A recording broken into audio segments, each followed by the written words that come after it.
কি বিরক্তিকর বলো তো। হ্যাঁ, এই কারেন্ট যাচ্ছে আর আসছে, যাচ্ছে আর আসছে, আমার মাথাটা না গরম হয়ে যাচ্ছে। আর একবার যদি আমার মাথা সটকে যায় না, ওই সিংহ ম্যানেজারটাকে আমি ঘরের এক কোণায় দাঁড় করে রাখবো, হ্যাঁ চাক হাতে ধরিয়ে। ঠিক আছে কমলি, অত মাথা গরম করিস না। এমনিও এখন সবে সবে ঠান্ডা পড়ছে, কারেন্ট গেলে আমাদের অতটাও অসুবিধা হবে না। আর দেখবি আস্তে আস্তে কারেন্ট যাওয়ার পরে এই যে অন্ধকারটা, সেটাই আমাদের চোখে অভ্যেস হয়ে গেছে।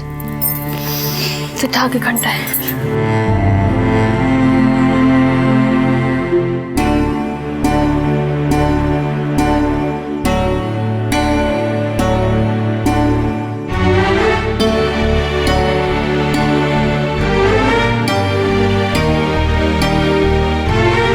সেদিন মন্দিরে গান গেয়ে যেটুকু টাকা পেয়েছিলাম, তার মধ্যে থেকে আর এটুকুই বেঁচে আছে।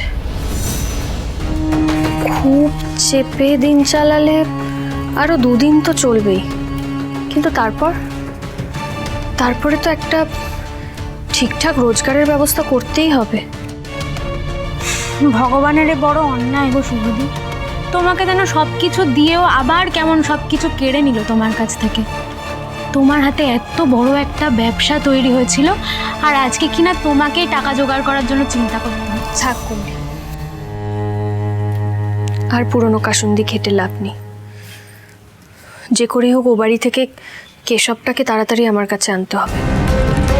আর তখন ওকে শান্ত করার জন্য বলে তো দিলাম যে খেলা চলছে, এবার খেলার নিয়ম অনুযায়ী তো আমাকে ওর সঙ্গে দেখা করতে যেতে হয়।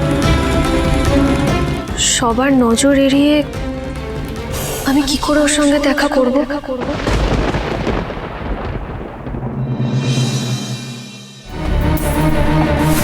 জানিস দাদা, মনে হচ্ছে সৌমিতকে না আমি আমার হাতের মুঠোয় করতে পেরেছি।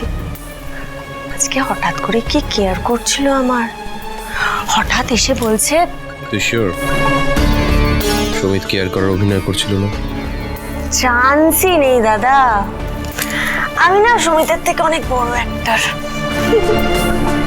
ও যদি আমার সাথে কোনো চালবাজি করার চেষ্টা করে না, ওকে আমি 2 সেকেন্ডে ধরে নেব। বোন, গুড নিউজ আছে। দাদা ভাই বাড়িতে সবাইকে বলেছে আজ থেকে আর শুভদিকে না খুঁজতে। হ্যাঁ সত্যি? আদি বলেছে শুভলক্ষ্মীকে খুঁজবে না?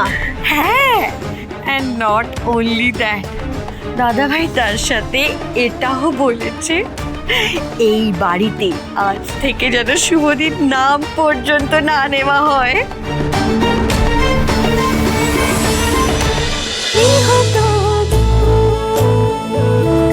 গৃহপ্রবেশ সোম থেকে রবি রাত 10টায় স্টার জলসায় ও জিও হটস্টারে।